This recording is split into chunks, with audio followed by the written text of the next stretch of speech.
बिस्मिल्लाहिर्रहमानिर्रहीम अस्सलाम वालेकुम। आप देख रहे हैं नॉलेज टीवी। आज की बड़ी अपडेट सरकारी मुलाजमीन के बारे में नए नोटिफिकेशन और न्यू ख़बरों के साथ।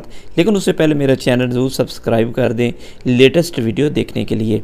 अगर हम आज की ख़बर की बात करते हैं तो वफाकी हुकूमत ने अगले माली साल के बजट में खामोशी के साथ तनख्वाहदार तबके पर 10 अरब रुपए के टैक्सों का इजाफी बोझ लाद दिया, जबकि स्टॉक एक्सचेंज कंपनियों को भारी मुनाफा कमाने के बावजूद कैपिटल गेन टैक्स की मद में 2 अरब रुपए का रिलीफ दिया। तनख्वाहदार तबके के मेडिकल अखराजात, मुख्तलिफ अलाउंसेस और इनकी बचतों और प्रोविडेंट फंड में टैक्स आयद कर दिया गया। तनख्वाहदार तबके में इजाफी टैक्सों का बोझ डालने के लिए फिनांस बिल 2021 में इनकम टैक्स ऑर्डिनेंस के शेड्यूल डोम से कम 6 शिकों को ख़त्म कर रही है। तो वफाकी वज़ीर ने बताया कि वज़ीर ख़जाना का कहना है कि टैक्सों के इजाफी बोझ से तनख्वाहदार तबके का तहफ़्फ़ुज़ करेंगे और उन्हें से इस ज़िम्मन में IMF की शराइत मानने से भी इनकार कर दिया। हफ्ता के रोज़ इकनॉमिक्स सर्वे रिपोर्ट के इजरा के मौका पर वफाकी वज़ीर ख़जाना ने बताया कि IMF ने तनख्वाहदार तबके पर 150 अरब रुपये के टैक्स का मुतालबा किया था। वज़ीर ख़जाना की इन बातों से पता चला कि FBR की आला ब्यूरोक्रेसी ने फिनांस बिल में कानूनी तब्दीलियाँ करते वक्त इन्हें एतमाद में नहीं लिया। हुकूमत ने तनख्वाहदार तबके को मेडिकल अखराजात की अदायगी मुख्तलिफ ऑर्डिनेंस की शेक 139 को ख़त्म कर दिया, जबकि 1.2 अरब रुपये की इजाफी वसूलियाँ भी की गईं।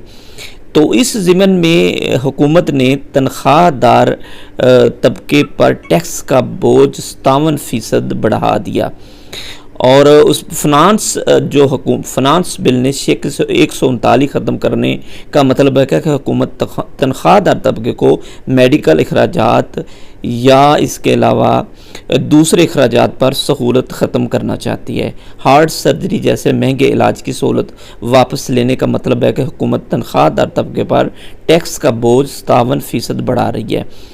तो इस हवाले से इसका मकसद भी यही है कि तनख्वाहदार तबके से 7 अरब रुपये का इजाफी जो है ना वो फ़ायदा होगा। हुकूमत ने 5 लाख से ज़्यादा के प्रोविडेंट फंड पर 10% टैक्स आयद करने की मंजूरी दे दी। तो इस हवाले से कर्ज़े पर 5 लाख रुपए से ज़्यादा प्रोविडेंट फंड पर भी और 10% के हिसाब से टैक्स लिया जाएगा। हुकूमत ने पेंशन फंड पर भी टैक्स लगाने के लिए second schedule shake number 23C में भी एक बड़ी तब्दीली करने का फैसला किया। पेंशन फंड के कर्जा हासिल करने वाले मुनाफा पर भी 10% आपको टैक्स अदा करना पड़ेगा। तनख्वाहदार तबके के लिए 1 अरब इजाफी वसूल करके बजट में सेकंड शेड्यूल की शेक 39 भी ख़त्म करने की बड़ी तजवीज़ सामने आई है।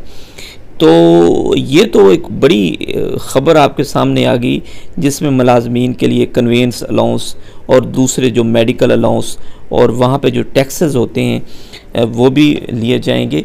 और इसके अलावा प्रोविडेंट फंड पर, और अगर प्रोविडेंट फंड पर GP फंड पर अगर आपसे टैक्स लेते हैं तो लगता फिर यही है कि आपको इनकैशमेंट या दूसरे ग्रेजुएटी पर या इसके अलावा पेंशन पर भी आपको टैक्स देना पड़ेगा। देखते हैं क्या होता है। अभी तो इसका नोटिफिकेशन का इंतज़ार है कि हुकूमत ने अब कैबिनेट से इसके बारे में मंजूरी ली है। जैसे कोई नोटिफिकेशन आएगा फिर देखते हैं कि हुकूमत क्या करने जा रही है। Thanks for watching.